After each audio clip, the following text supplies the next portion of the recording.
Buenas tardes, tengan todos y cada uno de ustedes.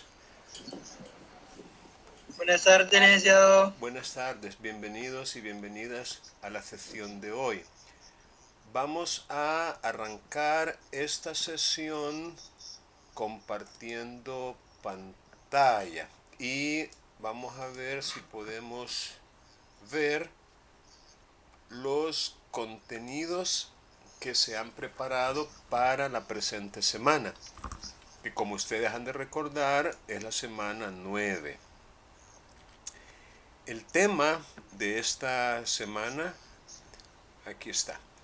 El tema de la semana es audiencia de oposición y sentencia. En la presente semana, dice aquí, digamos, esta página que se ha preparado, en la presente semana concluiremos el estudio del procedimiento judicial, es decir, del proceso posesorio, analizando la manera de proceder tanto cuando no hay oposición por parte del demandado como cuando la hay. Por ahora, nos enfocaremos en detalle en el acto del emplazamiento del demandado, en su aspecto común, es decir, en aquellos aspectos del emplazamiento que son aplicables a cualquier clase de proceso, incluyendo el proceso común. Eso aparecerá en la presentación de la semana. Luego dice las indicaciones. Las indicaciones de la semana son las siguientes. Vamos a ver si lo podemos hacer más grandecito. Dice, estudia nuevamente los artículos 471 al 476 del Código Procesal Civil y Mercantil, con especial énfasis en los últimos dos, es decir, el 475 y el 476, que son de estos 6 artículos los que hacen referencia a la audiencia de oposición y a la sentencia. En el libro Código Procesal Civil y Mercantil comentado, lee en la página 518 desde el punto 3 hasta la página 520. Son 3 paginitas nada más. Lee, de ser posible, más de una vez, los contenidos de la semana que aparecen en la presentación de la semana 9. Allí se explica lo relacionado con el juicio liminar y el emplazamiento del demandado. Esa es la presentación de la semana. Y nuevamente se comparten los mismos recursos complementarios, pues son suficientes para que alcances los saberes requeridos por la competencia. Y como siempre, cualquier duda o consulta, pues tienen que formularla sin pena alguna. Bueno, luego tenemos efectivamente la presentación de la semana, que se titula Juicio liminar y emplazamiento. Esto, por supuesto, sería bueno que ustedes los puedan leer, pues, dependiendo, ¿no?, el tiempo con el que cuenten. Aquí se habla, vamos a ver, en la introducción al contenido, de los principios procesales, la protección jurisdiccional, el principio de igualdad, defensa y contradicción, bilateralidad, lealtad, probidad y buena fe. Y en el proceso posesorio, estos principios alcanzan su máxima expresión en los actos procesales concretos. Bueno, otra vez, este material se ha preparado para que ustedes lo puedan estudiar y de esa manera pues cumplir con los requisitos, llamémosle teóricos, de la semana. Aquí se habla del auto de admisión de la demanda, aplicable por supuesto al proceso posesorio.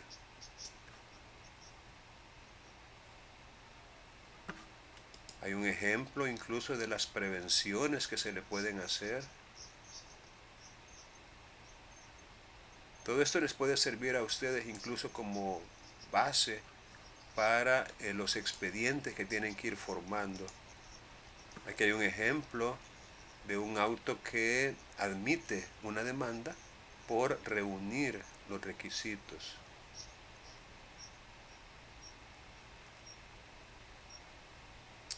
Estos materiales no dejan de ser muy útiles para un aprendizaje. Hay incluso algunos quizzes o cuestionarios para que los puedan complementar.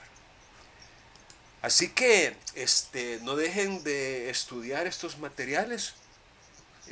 Aquí hay incluso aspectos generales relacionados con el emplazamiento, la función que el emplazamiento tiene dentro de un proceso debidamente llevado, los actos de comunicación en particular, el emplazamiento. Hay una pequeña pregunta de verdadero o falso, la definición de emplazamiento.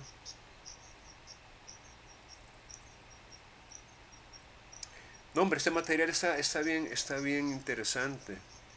Aquí hay una especie de cuestionario, pregunta para que usted elija una, luego la envía y le califica escribir aquí la respuesta.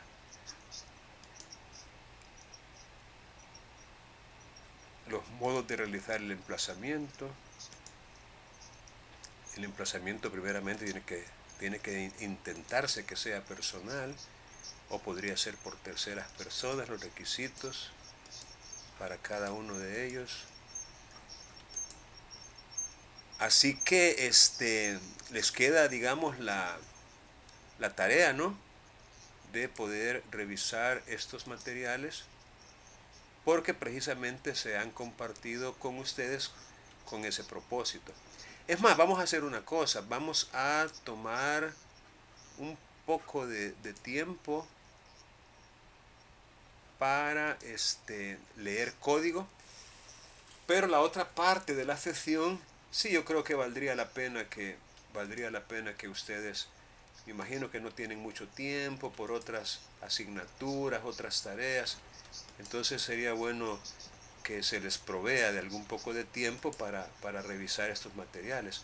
Porque miren, aquí entre nos, vamos a ver, tengo 16 personas en la sesión, pero uno de ellos soy yo, 15 personas. Vamos a ver, ¿ya leyeron estos contenidos? Cuéntenme. Pongan la manita los Pongan la mano. los que ya lo leyeron. Tengo feedback. Pongan la manita los que ya la leyeron. Ah, ahí está. Son reos confesos. Ninguno ha leído los materiales. Hola. Fíjese que a mí no me da la opción para levantar la mano ni para mandar mensajes. ¿Está usted en una computadora o está en un Sí, teléfono? en la computadora. Qué raro. No me da esa opción, pero antes sí me la daba, yo últimamente no, pero solo es en su clase. Ah, vaya, es algo personal. Sí, yo pensé que tal vez, por eso le estaba preguntando si a lo mejor era ahí de parte Como suya, que porque yo, dice el chat de reunión del canal solo está disponible para los miembros del equipo, pero en este estoy yo, ¿verdad? Entonces no entiendo por qué a mí no me da esa... no, puedo, pues, fíjese que acceder a... está bien que me lo diga, porque la verdad es de que yo no conozco esto, pero no creo que... No, pero aquí cualquiera puede presentar, reacciones, están permitidas. Miren, alguno de los demás tiene el mismo problema de no poder utilizar la manita, que no les aparece. A ver, intenten usar ahorita la manita, algunos. No, a mí no me aparece Tampoco. esos iconos. A Gerson sí, a Federico también, a Kevin, a Mary Mercedes, Kenny, Raquel. Oh, no, pues no es general. Gracias, ya pueden bajarla. Gracias, Miguel. No, veo que algunos lo logran. Mire, allí el que lo logra, no sé, ahí algo anda, Algo anda mal, pero no en el programa ni en la configuración que yo le he dado. ¿Miguel quiere decir algo o era? Ajá, Yo correcto. le envié al grupo link ahí una de las fotos para que lea y para que vea que no es. Ah, y se lo envié al Ahorita grupo. al WhatsApp. Vamos a ver.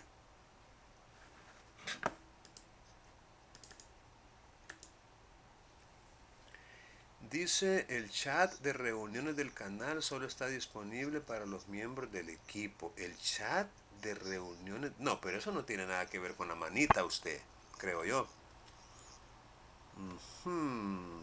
Pero es de donde yo mando los mensajes o igual pues cuando te quieren mandar un mensaje. Ajá, el chat, sí, correcto.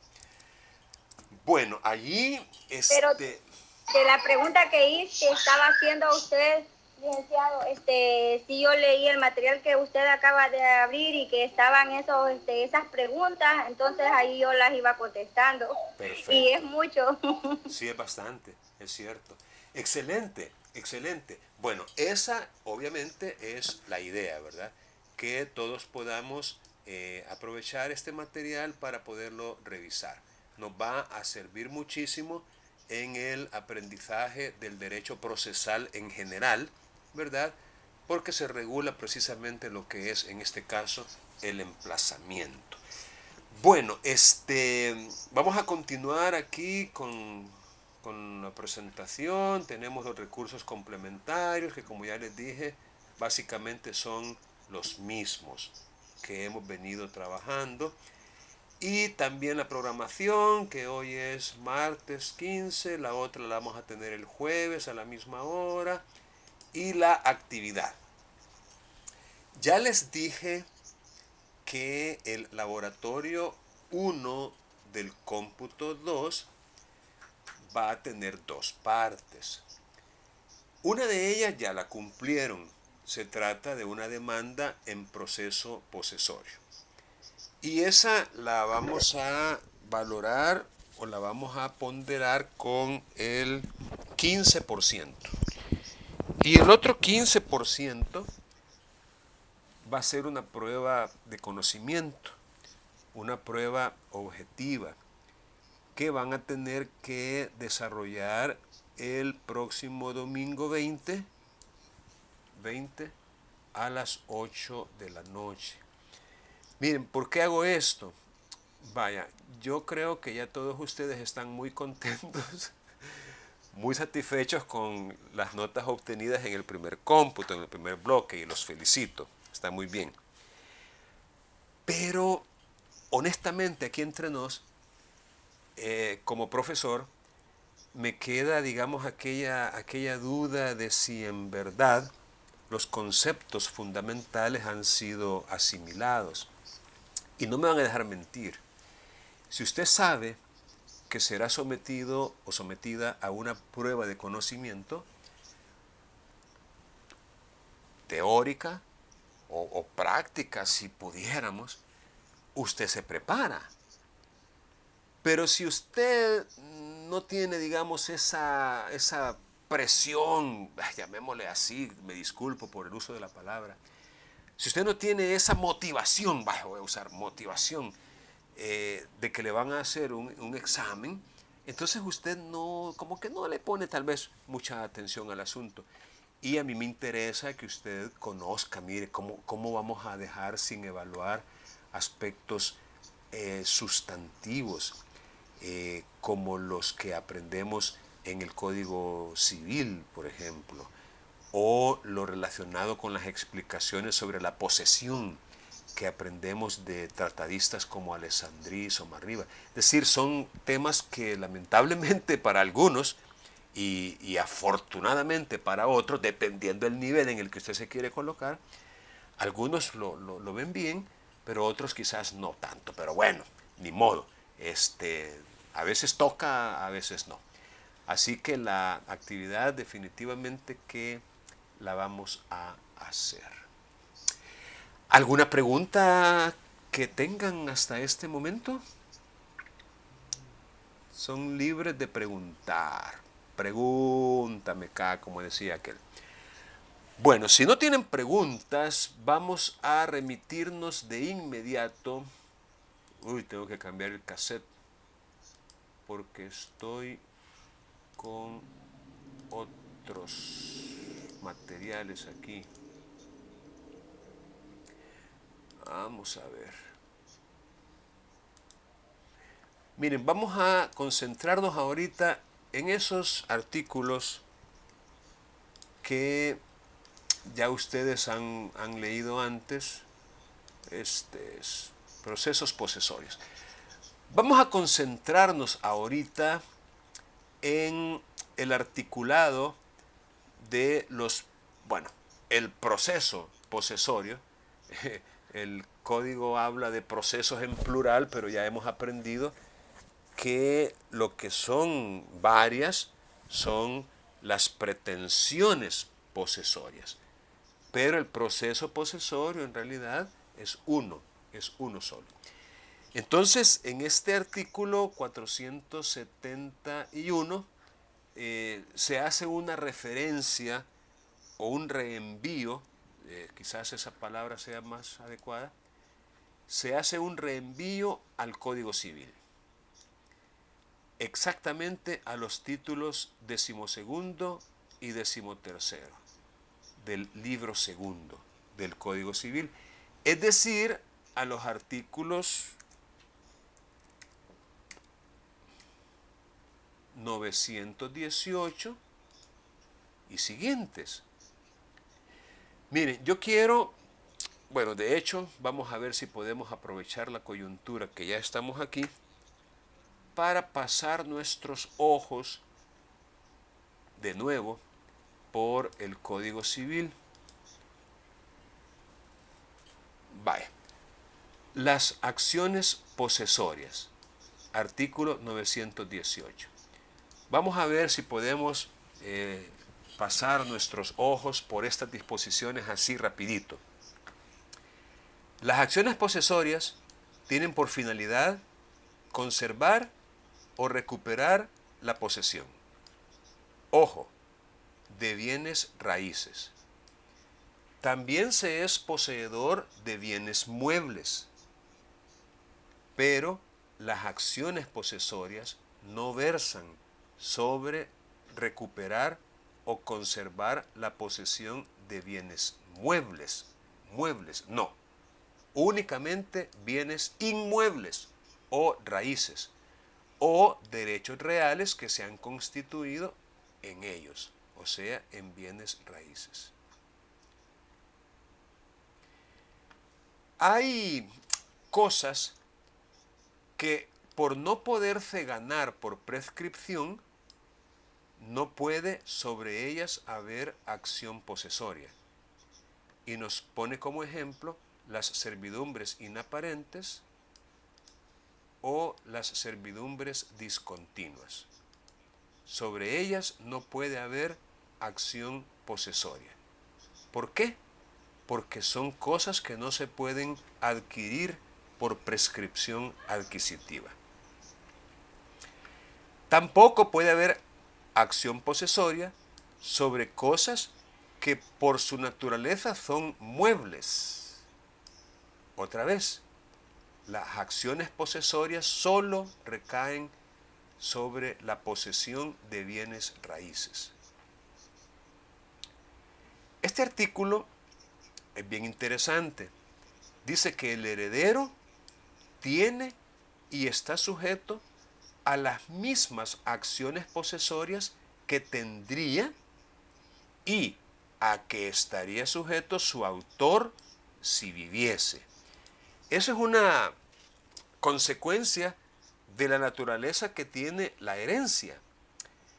Fíjense ustedes que cuando estudiamos el derecho hereditario, aprendemos que los herederos son los continuadores de la personalidad del causante, lo que significa que pasan jurídicamente a ocupar su lugar.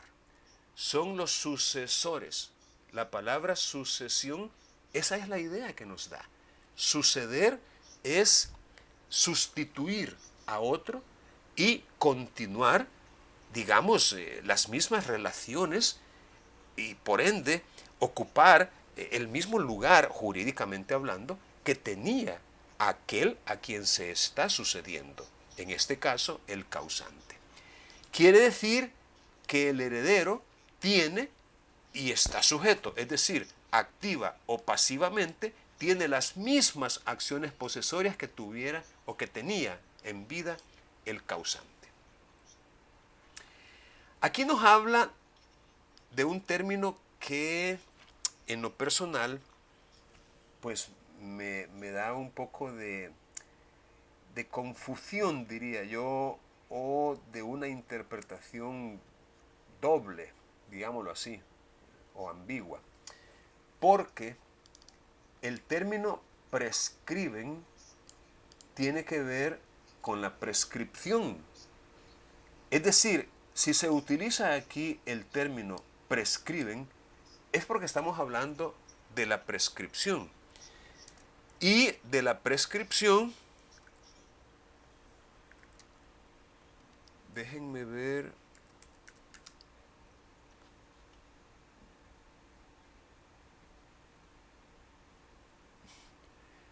de la prescripción que se regula en la parte final del Código Civil y que se define, vamos a ver, ándale, aquí está. Quiero mostrarles esto para que ustedes lo recuerden. De la prescripción en general. La prescripción es un modo de adquirir las cosas ajenas o de extinguir las acciones y derechos ajenos por haberse poseído o por no haberse ejercido dichas acciones y derechos durante cierto lapso de tiempo. Entonces, la prescripción tiene como dos funciones o dos modalidades o dos variantes. Hay prescripción adquisitiva, que es un modo de adquirir el dominio de las cosas ajenas, pero también hay prescripción extintiva, que es un modo de extinguir, de ahí su nombre, prescripción extintiva, porque extingue las acciones y derechos ajenos. En el caso de la prescripción adquisitiva, por haberse poseído las cosas durante cierto lapso de tiempo y concurriendo los demás requisitos legales.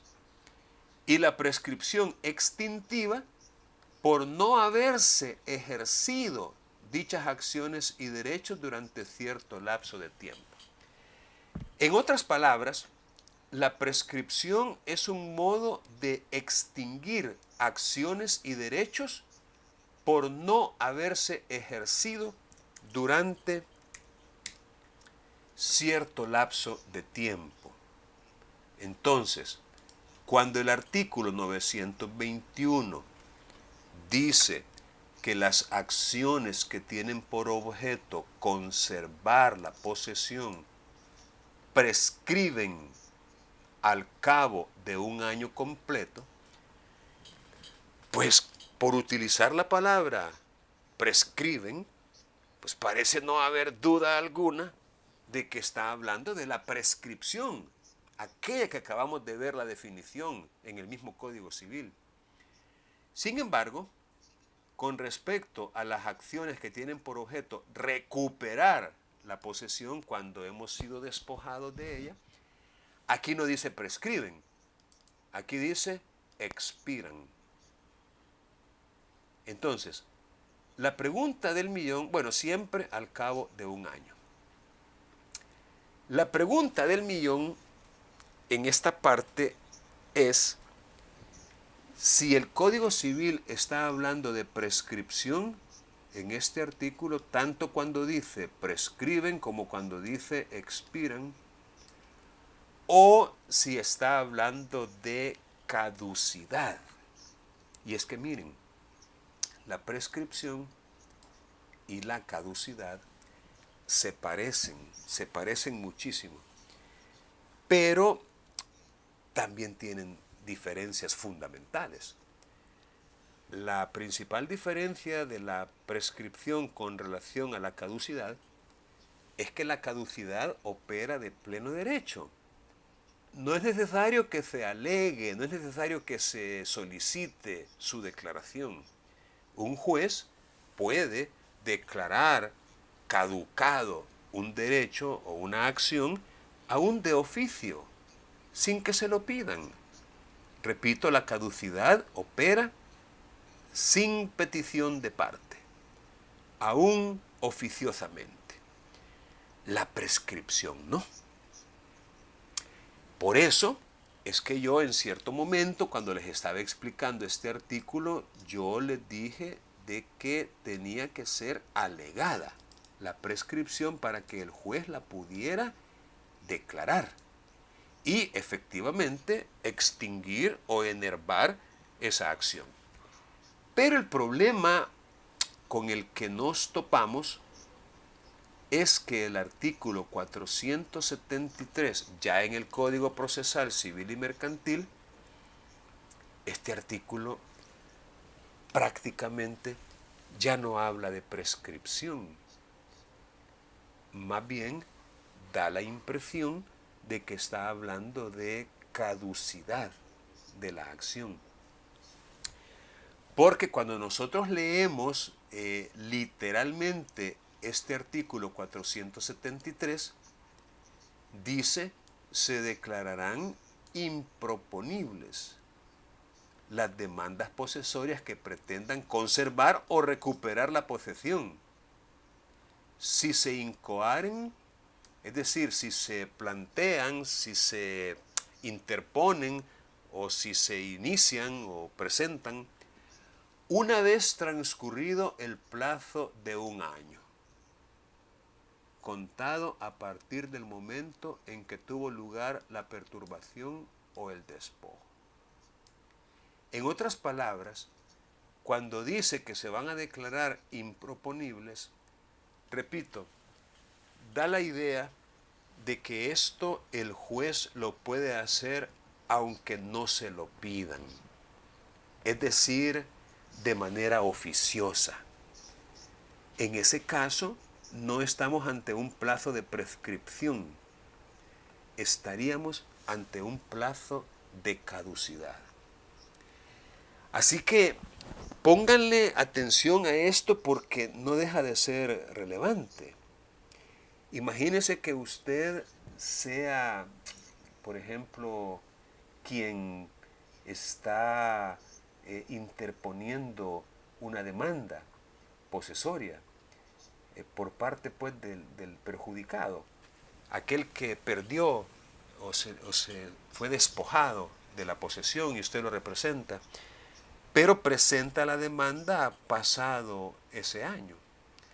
Usted la presenta con la base de que ese plazo de un año es un plazo de prescripción.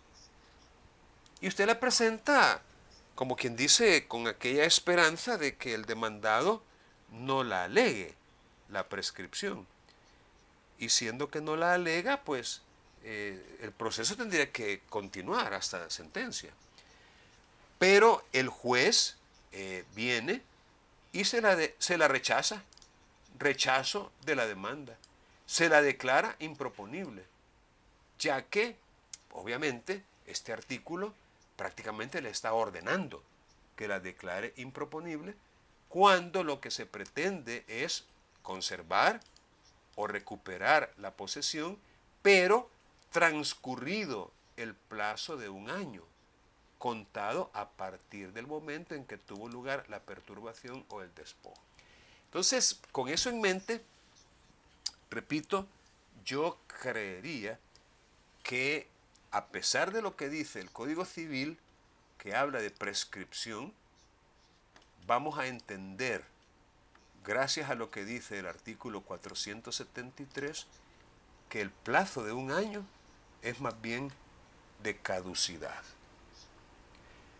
Pregunto, ¿esta explicación a nivel de aclaración que acabo de hacer resulta para ustedes clara? Repito, no es prescripción, es caducidad. Y como tal, el juez la podría declarar de oficio.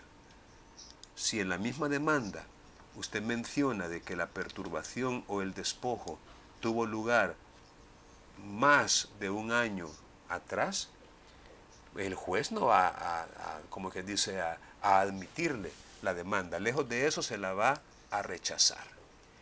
Si fuera un asunto de prescripción, aunque el juez se diera cuenta por los datos que aparecen en la demanda de que ya pasó más de un año, pero si fuera prescripción, él no tendría, sin que se lo pidan, que declarar la prescripción, sino que tendría que esperar a que se lo pidan. Él no podría hacerlo de oficio, tendría que admitir la demanda en ese caso. Pero, repito, por la redacción que tiene esta disposición legal, pues obviamente es un plazo de caducidad. Bueno, también quiero ver aquí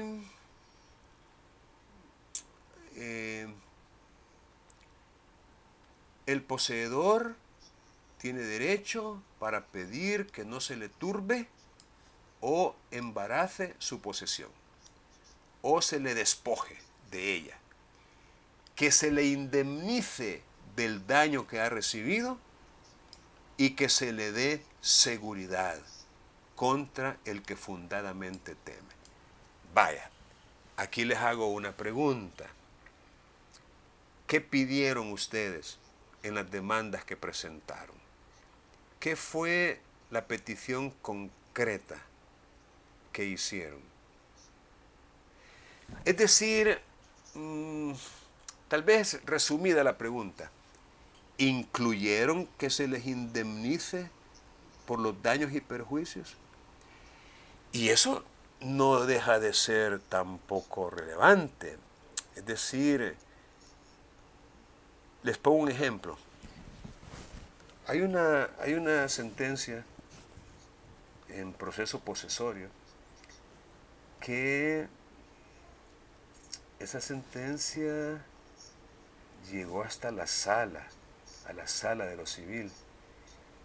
Sí. Y por cierto, la sala de lo civil casó esa sentencia, o sea, la anuló. Y según, digamos, la resolución que se dio, era necesario que la sala dictara la sentencia y así lo hizo. Es decir, con base en las pruebas que habían desfilado, la sala casó la sentencia, pero ella dictó la sentencia que correspondía en derecho. Entonces, un asunto que resultaba tan, pero tan importante como lo era los daños y perjuicios, la sala no le quedó más remedio que decir que no podía condenar a los daños y perjuicios, simple y sencillamente. No recuerdo aquí si es que no se habían pedido expresamente o se habían pedido pero de una manera así como muy genérica, muy abstracta. Es decir, no se habían pedido de manera detallada y por ende no había desfilado la prueba de esos daños y perjuicios. O sea, lo que les estoy queriendo decir ahorita es de que, de acuerdo con este artículo, el derecho del poseedor no solamente es para, como que dice, para impedir que se le perturbe, embarace o despoje la posesión, sino también para que se le indemnice del daño que ha recibido. Y eso a veces, pues de alguna manera, tiene quizás un contenido patrimonial que mayor y por ende más atractivo para el demandante.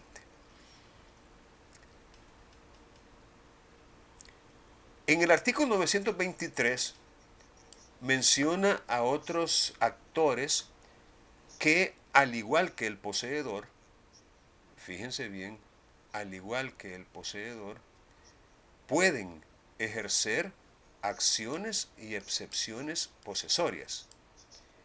Y aquí nos está hablando del usufructuario, el usuario y el que tiene derecho de habitación. Otra vez, estamos aquí en presencia de unos personas que tienen sobre un bien raíz derechos reales. En ese caso, el usufructo, el uso o habitación.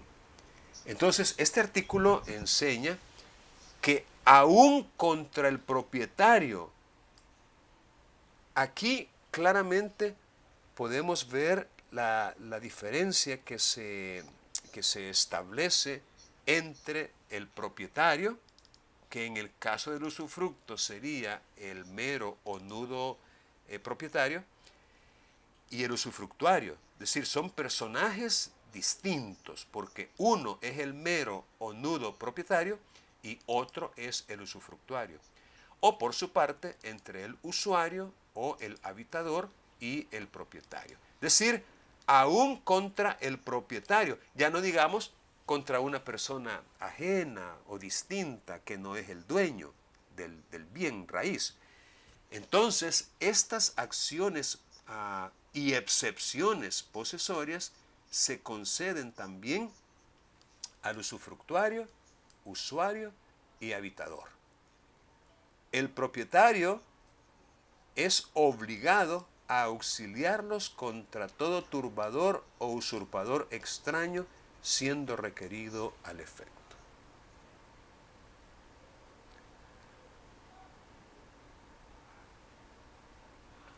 Este artículo ha dado lugar a veces a que algunos piensen que la posesión de alguna manera se acredita o se prueba con títulos inscritos.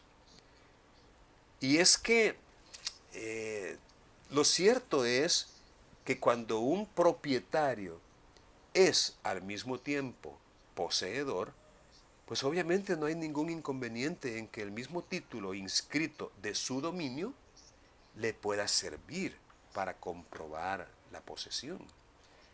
Pero, otra vez, la posesión no es un derecho que como tal sea susceptible de inscripción, la posesión en sí misma.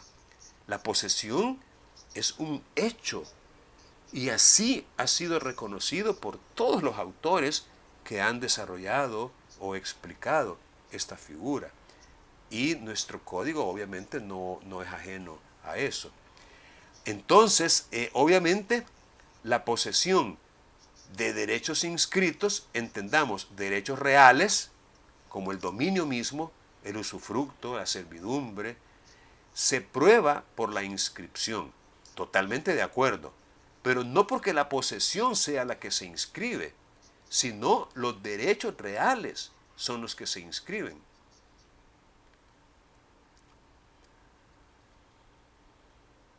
Ahora bien, según este artículo, y eso es interesante por el aspecto probatorio, miren, muchas demandas no han sido estimadas en la sentencia respectiva porque los abogados que han llevado esos procesos no han tenido, digamos, el suficiente cuidado como para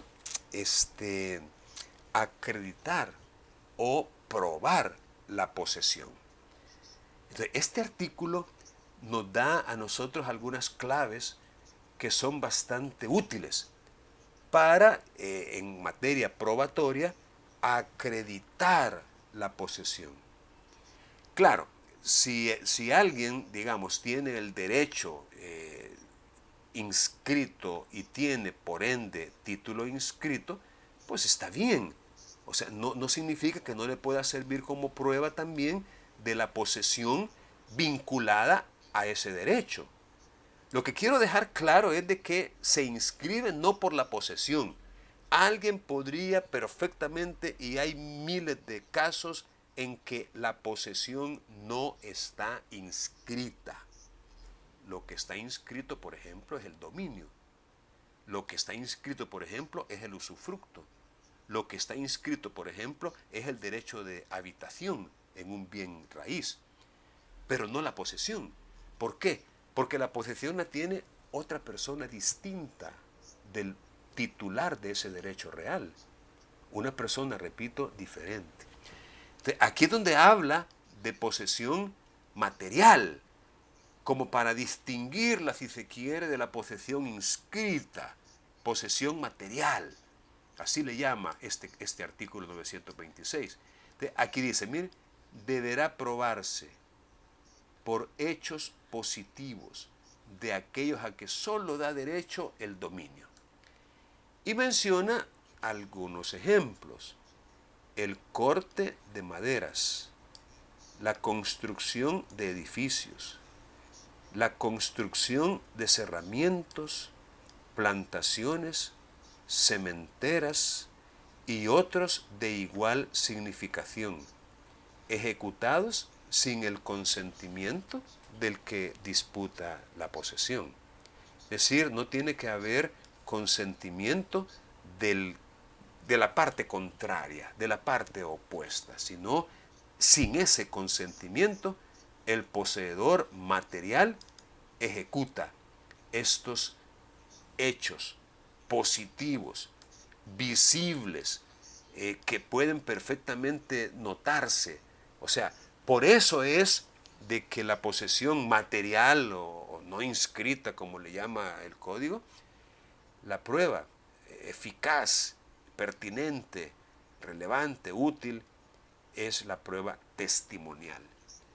Porque son los testigos los que van a llegar a decir que el poseedor ha cortado maderas, ha construido su casa donde vive, ha construido un pozo para contar con agua, ha hecho cercos de alambre, de púas o de cercos vivos, ha plantado ahí maíz, ha plantado árboles frutales, ahí tiene mangos, ahí tiene jocotes, ahí tiene cocos, ahí tiene, ¿cómo se llama?, aguacates.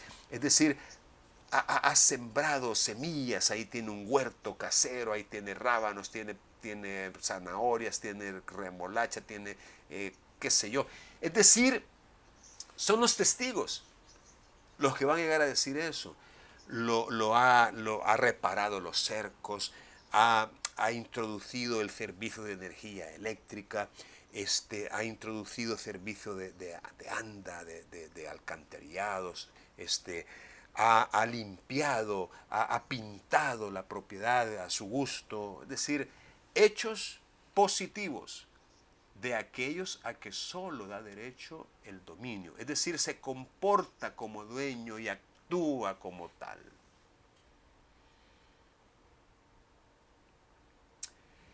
El artículo 927 habla de una privación injusta de la posesión.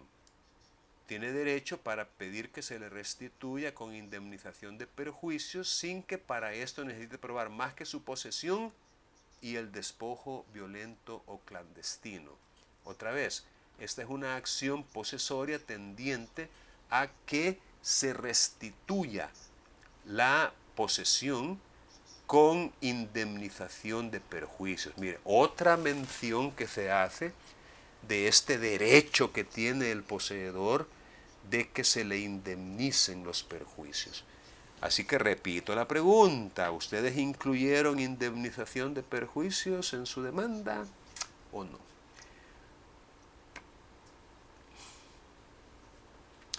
Este artículo traslada la legitimación pasiva para la persona que ha recibido la posesión por cualquier título de un usurpador.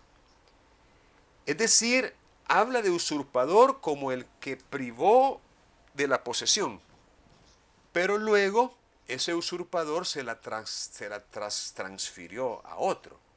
Entonces, la acción para pedir la restitución no se queda, llamémoslo así, contra el usurpador primitivo o original, es decir, contra el que me usurpó. O sea, no es defensa, pues, o impedimento el que yo usurpo y despojo de la posesión para luego pasársela a otra persona, ya sea que se la regale esa posesión o que se la venda o se la permute o cualquier otra cosa, como que dice, ya con eso ya se consolidó. No. El poseedor que ha sido despojado puede dirigir su acción de restitución no solo contra, repito, el que le quitó la posesión a él, sino contra cualquier otro cuya posesión se derive de la del usurpador.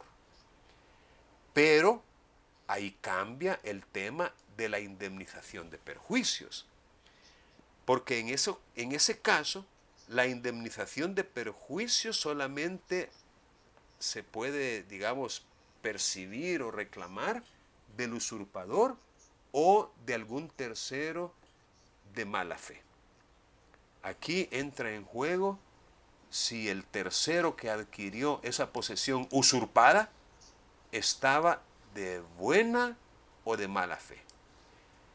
La buena fe está definida también en el Código Civil.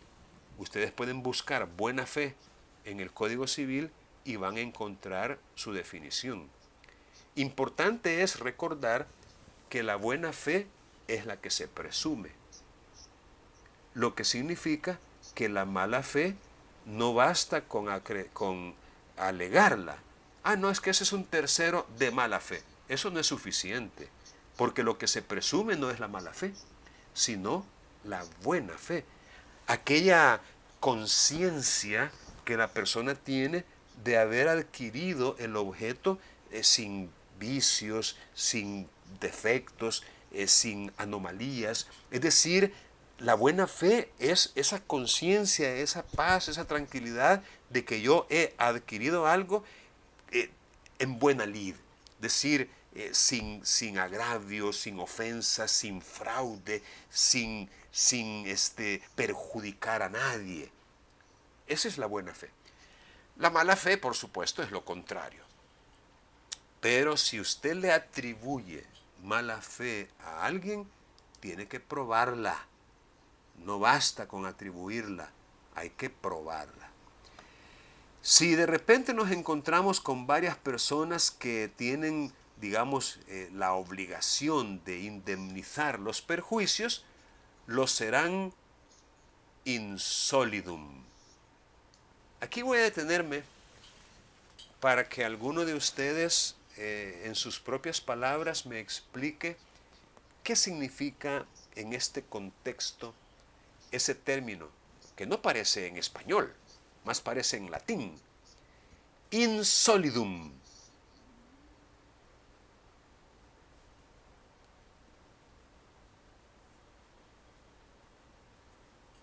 ¿Alguien sabe? ¿O fue horrible? Nadie sabe, nadie supo. Vamos a ver, voy al Team Marín de Dopingüe, vamos a ver.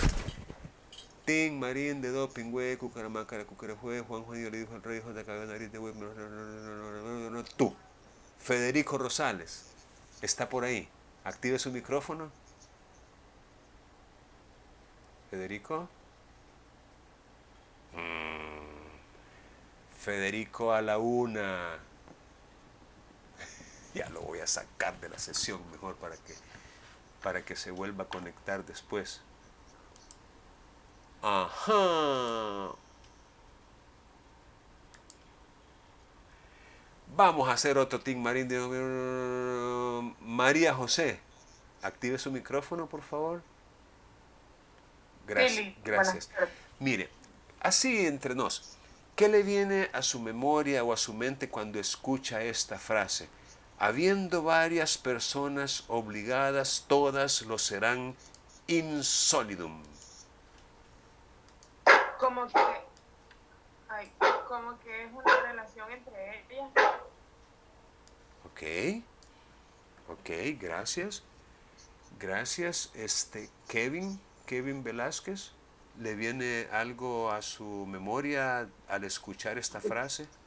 Insólito. Hola, Lick, buenas tardes. ¿La puede repetir? Es que fíjese que estoy en la universidad y el internet hace interferencia. Pero qué chivo se le está escuchando. Ahorita Vaya, sí, Lick, porque me acaba de movilizar. vaya. Mire, aquí dice que si hay varias personas obligadas a indemnizar los perjuicios causados al poseedor, si son varios, los serán in solidum. Entonces la pregunta es, ¿qué significa eso? In solidum.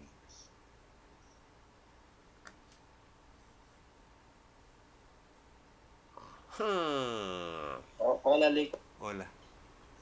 Hola. Vaya. Hola, No, Lick. hola. Sí, esa palabra creo que significa por entero, pues, o sea, por todos, Por todo. o sea, todo en total. Ajá. Cabal, cabal. Tiene razón. Ese es como un significado, digamos, una traducción al español del término latín, insolidum. Y está bien. Pero, digamos, la respuesta que yo esperaba y que les comento ahorita es solidariamente. Habiendo varias personas obligadas, todas lo serán solidariamente. Miren, recuerden que cuando uno estudia la clasificación de las obligaciones, cuando hay pluralidad de sujetos, uno descubre, repito, cuando hay pluralidad, o sea, no solamente un deudor o un acreedor, no, eso no es pluralidad. La pluralidad es cuando hay varios deudores o varios acreedores. Entonces, en presencia de... Lick, Dígame. pero también se podría, bueno, porque yo pensaba solamente así con respecto al contexto, se me venía la idea de que podía ser que todas serán como que divididas entre las personas. Ah, O sea, la es que, obligación iba a ser dividida entre todas las personas. mire, eso que usted acaba de decir es lo contrario a insolidum. Es lo contrario.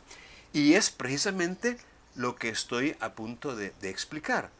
Cuando hay varios deudores o varios acreedores, las obligaciones pueden ser de tres tipos, de tres clases. Pueden ser simplemente conjuntas, pueden ser solidarias o pueden ser indivisibles. Esa, repito, es una clasificación de las obligaciones cuando hay pluralidad de sujetos, ya sea varios acreedores, varios deudores o varios acreedores y varios deudores. Entonces, una obligación es simplemente conjunta, tal y como usted lo acaba de decir, cuando aquello a lo que están obligados se divide entre ellos, ya sea en partes iguales o a prorrata de la participación que puedan tener en la deuda. Es decir, se divide entre ellos. Eso es conjunta o simplemente conjunta. Pero una obligación es solidaria cuando, siendo divisible el objeto se podría dividir perfectamente. El ejemplo típico es una suma de dinero. Se puede dividir. Entonces, una obligación es solidaria cuando, a pesar de ser perfectamente divisible el objeto, pues la solidaridad consiste en que uno de ellos está, digámoslo así, en el caso de ser demandado, está obligado a pagar la totalidad de la deuda. aunque sea uno solo. Es decir, el acreedor no tiene por qué dividir la deuda entre todos los obligados. Puede perfectamente perseguir su ejecución en uno solo de ellos y perseguir el total, la totalidad. Les pongo un ejemplo. Supongamos que hay un usurpador y este usurpador le traspasó la posesión que había usurpado a un tercero de mala fe. Y usted logra acreditar mala fe. Probó la mala fe. Viene el juez y como usted en la demanda pidió indemnización de perjuicios, el juez se la concede. Y efectivamente el juez condena, digámoslo así, condena tanto al usurpador como al tercero a pagar, manejemos un ejemplo, $1,000. $1,000. Pregunto, $1,000 se puede dividir entre estas dos personas que fueron condenadas a su pago? $1,000. Sí, 500 y 500. Exacto, por supuesto que se puede dividir. Pero como la ley dice que todas ellas van a responder o van a ser obligadas solidariamente, eso significa que el acreedor tiene derecho a reclamar la totalidad a uno solo, los $1,000, ya sea al usurpador o al tercero de mala fe. Él elige. Claro, cuando uno estudia estas reglas en el Código Civil sobre las obligaciones solidarias, entre otras cosas, uno aprende que ese es un derecho perfectamente renunciable. Es decir, el acreedor puede renunciar a ese derecho que le da la solidaridad. Y perfectamente, a pesar de ser solidaria la obligación, él puede perseguir a cada deudor conjuntamente. Es decir, él si quiere puede dividir la deuda y reclamarle 500 a cada uno. Allá él. La solidaridad, repito, es como un beneficio adicional que se le da, en este caso, para que cualquiera de ellos, a elección del acreedor, pues responda por el total. Bien dijo su compañero cuando dijo que esta frase significa la totalidad. In solidum, el todo, el todo. A eso se refiere entonces esta disposición. Imagínense ustedes un juez que al condenar dijera, se condena al usurpador y al tercero de mala fe a indemnizar los daños y perjuicios causados al poseedor. Daños que hay prueba en el expediente de que ascienden a la cantidad de $1,000. En consecuencia, el señor fulano de tal pagará 500 y el señor fulano de tal pagará los otros 500. ¿Creen ustedes que estaría bien esa sentencia?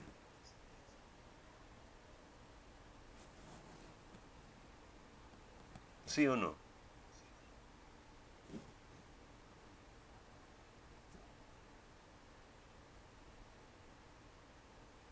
¿Aló?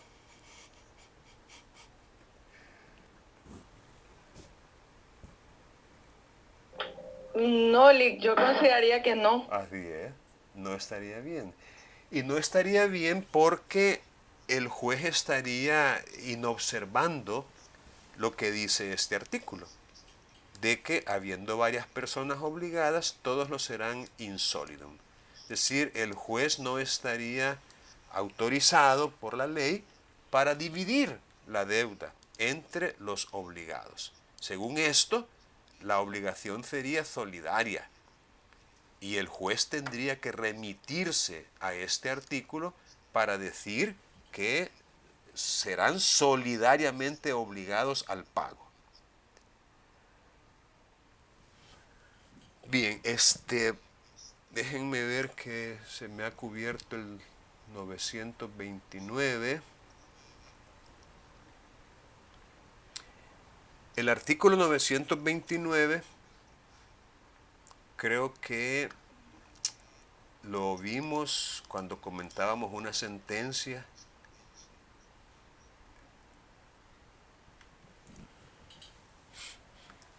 El artículo 929 habla de una protección que va más allá de la posesión, porque incluye la mera tenencia.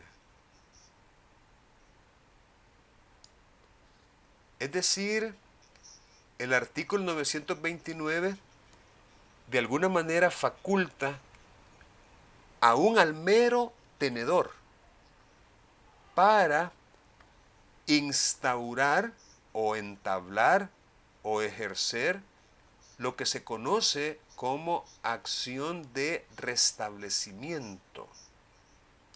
Se llama así porque la acción de restablecimiento lo que busca es que por sentencia las cosas vuelvan al estado en que se hallaban antes.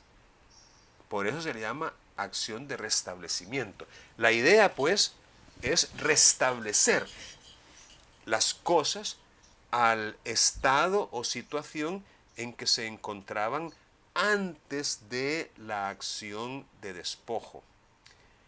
Pero aquí sí hay como un requisito, porque el código lo dice, ¿no?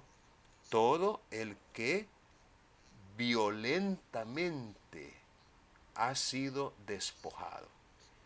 Aquí sí, en presencia del artículo 929, me parece que el despojo violento es un requisito para poder ejercer la acción de restablecimiento.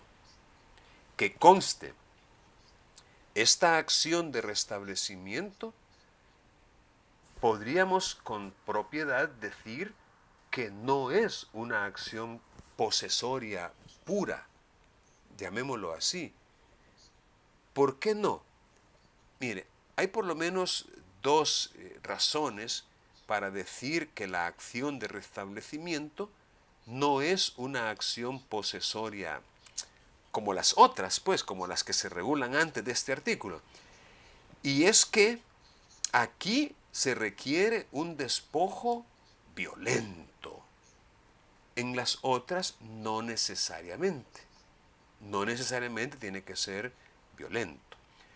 Otra es que las acciones de amparo de posesión que sirve para conservar la posesión y la acción de despojo o restitución que sirve para recuperar la posesión, esa la tiene pues el poseedor del ejercicio de un derecho que puede ser de dominio, usufructo, uso, habitación. Pero en todo caso, el poseedor de los, digamos, de los beneficios que ese derecho provoca o produce, los beneficios que ese derecho produce, el poseedor. Pero aquí no estamos hablando exclusivamente de un poseedor, sino que incluye a un mero tenedor. Esa sería otra razón para decir que no es una acción posesoria pura.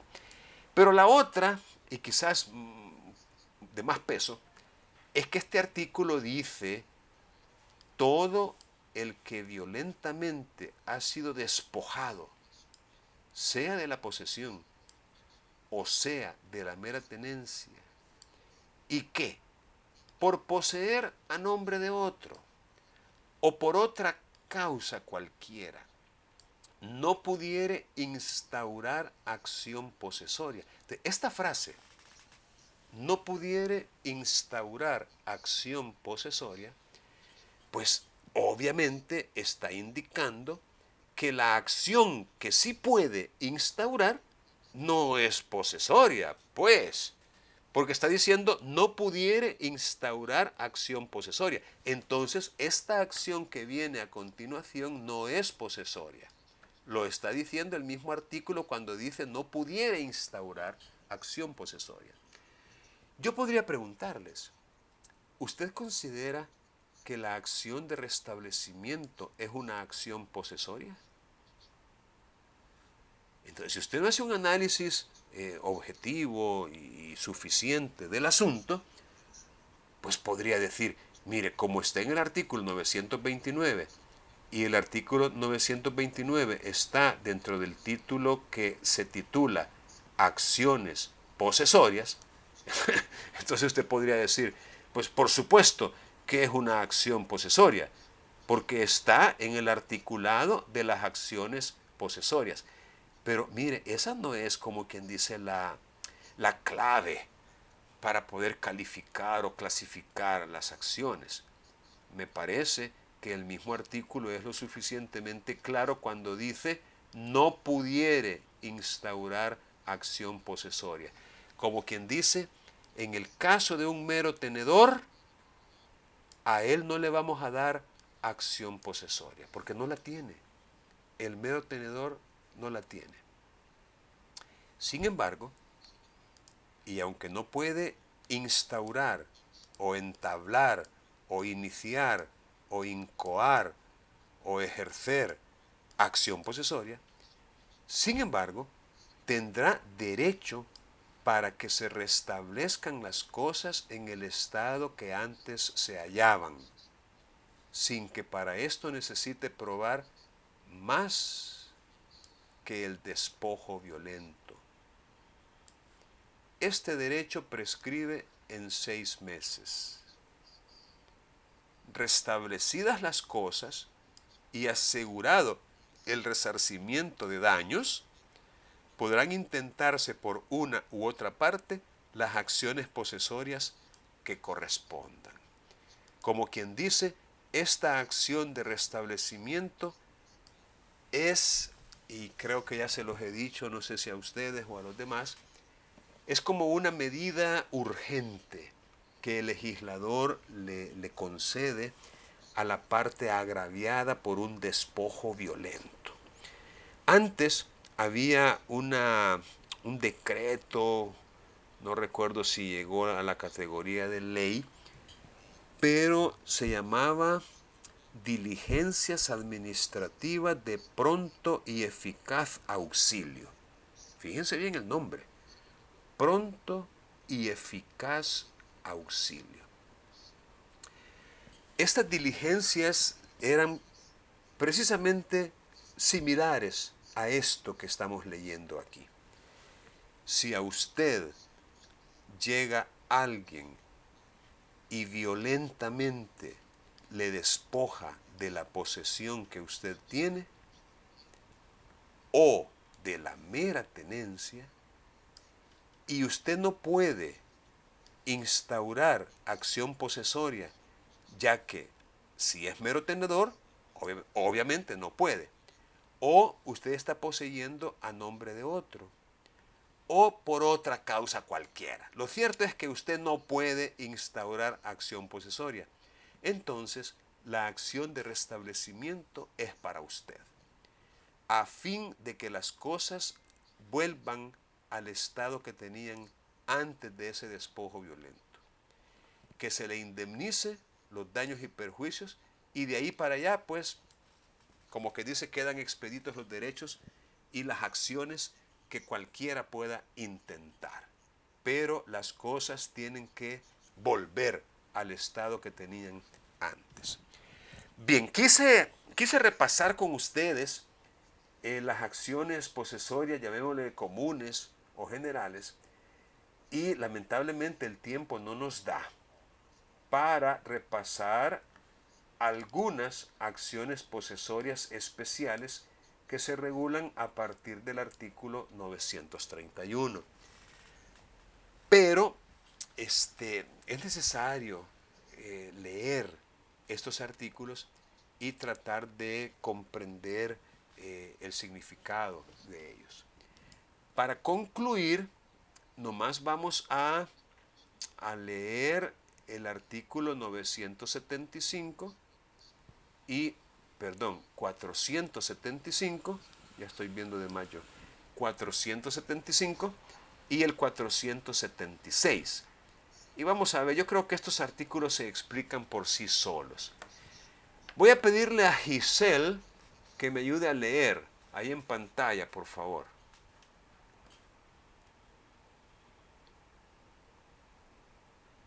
Ayúdenme a leer en voz alta. Boylik, el artículo 475 dice: admitida la demanda, se emplazará al demandado para que la conteste y en su caso se oponga a la misma en el plazo de 10 días. Si el demandado dejó de transcurrir el plazo sin manifestar su oposición, se dictará sin más trámite de sentencia estimatoria de las pretensiones del demandante. Si hay elementos suficientes para... Lick su cabeza. Perdón. Yo pensé que estaba leyendo en el código. Va. Ahí está. No estaba leyendo. Si hay elementos suficientes para tal estimación. Si el demandado se opone a la demanda, se citará a las partes a audiencia. Si el demandado no asistiera a la audiencia sin justificación, sin justa causa que se lo impida, o al asistir no rectificará su oposición, se dictará sin más trámite sentencia estimatoria de las pretensiones del demandante. Gracias. Bueno. Perfecto. Vaya, miren, vamos a tratar de ver si esto resulta lo suficientemente claro para nosotros o si hay necesidad de... Aquí creo que podría estar un poco mejor para su lectura esto. Ok. Vaya. Miren, dice aquí admitida la demanda. Recordemos que hay un juicio liminar que el tribunal tiene que hacer a esa demanda. Y como resultado o consecuencia de ese juicio liminar, el juez puede, 1, admitirla. Chévere. Iba bien hecha, no tenía ningún defecto, era clara, formal, proponible. Admítase la demanda. Pero podría ser que el juez considere que la demanda es obscura o informal. Es decir, no es lo suficientemente clara. En algunos asuntos es contradictoria. Hay ambigüedad. Es decir, no es muy legible, no es muy entendible los hechos, por ejemplo. Entonces, el juez puede, en ese caso, prevenir. Eso sí, la prevención tiene que ser muy puntual. Previénese en el sentido de aclarar esto y esto. O podría ser que el juez encuentre que no se han cumplido con todos los requisitos formales que la demanda debería contener, en cuyo caso igual previene para que se cumpla con algún requisito que según él no se cumplió. En el caso de las prevenciones, pues se le da un plazo razonable para que el interesado las subsane, las corrija y vuelva a presentar mediante un escrito de subsanación, ya digamos el cumplimiento de las prevenciones. Y luego el juez valorará de nuevo, otra vez, si la admite o si la declara inadmisible. Normalmente, cuando las declaran inadmisibles, es porque los jueces han, pues, digamos, han rechazado, pues, como suficientes esa subsanación. Es decir, para el juez no se subsanó. Y por eso dice, no habiéndose subsanado la observación o la prevención que se le hizo, declárase inadmisible. Pero la mayoría de las veces entienden que sí ha habido una subsanación y entonces admiten la demanda. Pero el tercer escenario, el primero es de que la admite, el segundo que le hace prevenciones. El tercer escenario es uno más grave para el demandante y es cuando el juez considera que la demanda tiene defectos insubsanables, que es de puro gusto que prevenga. ¿Para qué va a prevenir si no se puede subsanar? Y en ese caso, el juez declara la improponibilidad de la demanda. en ese escenario, pues ahí termina. La improponibilidad es un auto definitivo que le pone fin al proceso, haciendo imposible su continuación. Y por eso admite apelación, para que la Cámara valore si esa decisión está fundamentada o no. Para la improponibilidad, les recuerdo remitirse a los artículos 127 y 277 del Código Procesal Civil y Mercantil. En el artículo 475 vemos el primero de esos escenarios, y es cuando la demanda se admite con o sin prevenciones, no importa, pero se admite. Entonces dice que se va a emplazar al demandado para que la conteste en el plazo de 10 días. Y si él quiere, puede oponerse a la demanda. El artículo 472 dice que el proceso posesorio se alimenta o se nutre o se llena de contenido con el proceso abreviado. Pero, ojo, el que este artículo diga que las pretensiones se van a sustanciar según los trámites del proceso abreviado, en ningún modo significa que sean lo mismo. Es decir, proceso abreviado es una cosa, proceso posesorio es otro, que quede claro. Pero, en todo caso, con las especificaciones establecidas en los artículos siguientes. Es decir, hay especificaciones.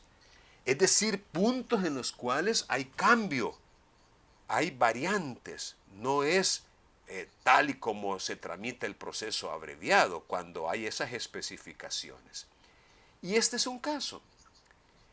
En el proceso abreviado no hay un emplazamiento para que la demanda se conteste en el plazo de 10 días, y aunque no lo dice en esta parte del código, se sobreentiende por escrito. Es decir, el demandado va a contestar la demanda por escrito dentro de ese plazo de 10 días que se le está dando. En el proceso abreviado, si ustedes recuerdan, no funciona así. En el proceso abreviado simplemente se convoca a audiencia, se cita a audiencia al demandado y se le dice que la contestación de la demanda se hará en esa audiencia y no por escrito, sino que en forma verbal. Allí entra en juego el principio de oralidad. Entonces ese es un cambio entre el proceso abreviado y el proceso posesorio. Repito, hay varias diferencias. Esa es una, de que en el abreviado la contestación de la demanda se hace en la audiencia, en el posesorio no. En el abreviado se toma en cuenta la cuantía del reclamo, en el posesorio no, porque en el posesorio cualquiera que sea su cuantía, o sea, es otra diferencia, y así podemos ver que hay diferencias entre uno y otro. Fíjense bien lo que sigue diciendo el artículo. Si usted deja transcurrir el plazo sin manifestar oposición, y si hay elementos suficientes para ello, sin más trámite se va a dictar sentencia estimatoria de las pretensiones del demandante. Es decir, al demandado se le pasa factura negativa, perjudicial, si no se opone. Si no se opone y hay, repito, elementos suficientes para ello, entonces la sentencia se va a dictar en sentido estimatorio de las pretensiones del demandante. Por eso es importante, primero, asegurarnos de no pasarnos de ese plazo. Miren, yo leí una sentencia en donde había una discrepancia entre cuándo era el primer día del plazo. Si era el mismo día en que se notificaba o si era el día siguiente. Aunque me parece que esa discrepancia se dio en otro tipo de proceso especial, creo que era en el ejecutivo. Pero en el proceso posesorio tenemos que estar como muy atentos para no hacerlo, por ejemplo, en el día 11. Porque si nosotros llegamos en el día 11 a querer contestar la demanda, nos la van a declarar sin lugar la contestación de la demanda por extemporánea y le van a dar este tratamiento de dictar sentencia sin más trámite, y si hay elementos suficientes va a ser estimatoria de las pretensiones del demandante, es decir, le va a ser desfavorable al demandado. Ahora, si el demandado se opone a la demanda en ese escrito que tiene que presentar antes de que venzan los 10 días, si él se opone a la demanda, entonces se va a citar a audiencia a las partes. Y esa audiencia se va a verificar de acuerdo con los trámites del proceso abreviado, tal y como la hemos conocido. Ahora, ¿qué pasa si el demandado, sin causa justificada, no asiste a la audiencia? ¿O qué pasa si al asistir no ratifica su oposición? Entonces la solución es la misma de antes. Se va a dictar sin más trámite sentencia estimatoria. Aquí no agrega esta parte de si hay elementos suficientes para tal estimación. Yo creería que en un ejercicio de integración normativa, pues igual tendría que entenderse que se va a dictar sentencia estimatoria en tanto hayan elementos suficientes, porque si no los hay, recuerden, no asistió a la audiencia. Es decir, si en ese caso no asiste, pues no va a haber desfile probatorio. ¿Y para qué si no asistió? O si asistiendo no ratifica la oposición. De hecho, vamos a ver, si el demandado no asistiera a la audiencia o al asistir, sí, se dictará sin más trámites. Es decir, hacer la audiencia es más trámite. O sea, se dictará sin más trámite y la audiencia es un trámite. Entonces, se va a dictar sin más trámite sentencia. Finalmente, el artículo 476, vamos a pedirle a Gilbert Derrick que lo lea en voz alta, por favor. Ya es el último artículo, ya estamos terminando la sesión. Gilbert Derrick. Bien, la sentencia que se dicte sobre la protección de la posesión que se reclama no producirá efectos de cosa juzgada y deja a salvo el derecho de las partes para acudir al proceso declarativo. Contra la sentencia que se dicte procederá recurso de apelación, sin perjuicio de llevar a efecto lo ordenado en ella, previo otorgamiento de caución suficiente. Contra la sentencia dictada en apelación no procederá recurso alguno. Muy bien, Derrick, gracias. Gracias por colaborar. La cosa juzgada es un término procesal muy importante de conocer, porque de ello depende incluso una causal de improponibilidad de la demanda. Recuerden que les dije yo que hay que remitirnos a los artículos 127 y 277.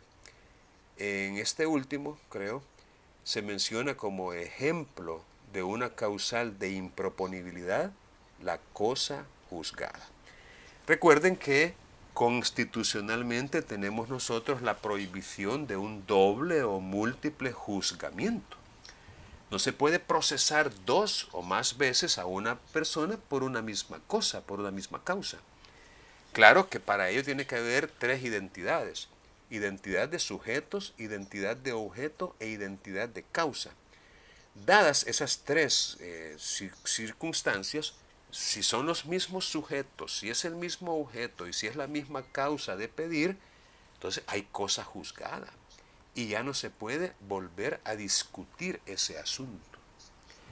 Pero en este caso, la sentencia que se dicte como resultado o producto final de un proceso posesorio no produce efectos de cosa juzgada. En otras palabras, cualquiera de las partes puede iniciar un nuevo proceso, obviamente declarativo. Iniciar un proceso sobre el mismo asunto, sobre el mismo tema, con las mismas personas, con la misma causa de pedir. Es decir, no hay cosa juzgada, lo que significa que cualquiera de las partes puede iniciar un nuevo proceso. Claro, no sería otra vez un posesorio, sino más bien un proceso declarativo. Ahora bien, esa sentencia que se dicte se puede ejecutar provisionalmente, mientras se otorgue una caución o garantía que asegure o respalde, digamos, cualquier daño o perjuicio que se cause por esa ejecución, llamémosle provisional. Y digo provisional porque como hay un recurso pendiente de ser resuelto, o sea, la apelación, definitivamente, en principio, habría que esperar a que se resuelva el recurso. Y una vez resuelto, pues llevar a efecto lo ordenado en ella. Pero aquí dice de que a pesar de un recurso de apelación, lo ordenado en la sentencia se puede llevar a efecto, siempre y cuando se otorgue una garantía para respaldar o asegurar los daños y perjuicios que esa ejecución cause. Y luego, el proceso posesorio no puede, según esto, ser conocido por una sala, es decir, en casación, pues, a eso me refería. No puede conocerse en casación, porque la sentencia que se dicte en apelación no permite ningún recurso. Es una sentencia inapelable ya. Es una sentencia firme que ya no se podría, digamos, impugnar mediante un recurso ni de revocatoria ni de casación. Ahí muere la cosa. Bueno, jóvenes, aún si tienen alguna pregunta o alguna duda de las cosas que yo he tratado de explicar, la pueden formular con toda libertad. Y si no, pues vamos a ponerle ya el stop a la grabación para poder tomar asistencia. A ver, ¿alguna pregunta? En 1, 2, 3, 4, 5. Ok. Paramos la grabación.